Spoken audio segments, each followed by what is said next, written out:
ఏ రీతిగా మనం ప్రార్థించాలి? How to pray God? అని కొంతమందికి సందేహం. Some doubt.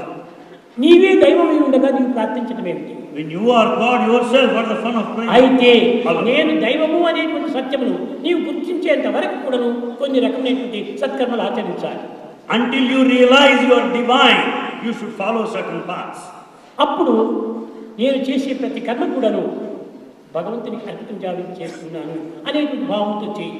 You do service with the spirit of total dedication to God. దీనిని భారతీయ చరిత్రయందు సర్వకర్మ భగవత్ప్రీత్యార్థం అన్నారు. Therefore, in the history of Bharat, it is said all activities should be pleasing unto God.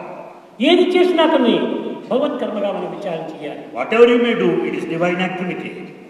ఆ విధంగా చేసినప్పుడు అన్ని కర్మలు కూడా భగవత్కర్మలుగా నిరూపిస్తాయి. Then all actions will be transformed. ప్రారంభంలో కొంచెం శ్రమ కావచ్చును. At the beginning, it may be a strain. కొన్ని బాధలు కలగవచ్చును. We may suffer. కానీ క్రమక్రమేణా అది అభ్యాసం అయిపోతుంది. అది ఒక సాధనగా రూపొందుతుంది. Gradually, you get habituated. It becomes easy.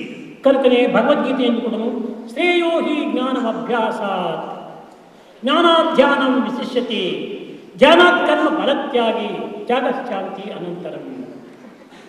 ప్రతి ఒక్కటి కూడాను మనము ఒక అభ్యాసంతోనే మనం సాధించాలి. You can achieve anything by practicing constantly. ఒక పాట పాడాలంటే అప్పటికప్పుడు పాడలేము, అభ్యాసం చేయాలి. You cannot sing instantaneously, immediately. You should practice. నడచడానికి కూడా అప్పటికప్పుడు పరిగెత్తడానికి వీలు కాదు, కొంచెం తప్పడడుగులు వేసి తిరిగి నడచాలి. Talking also must be practiced slowly.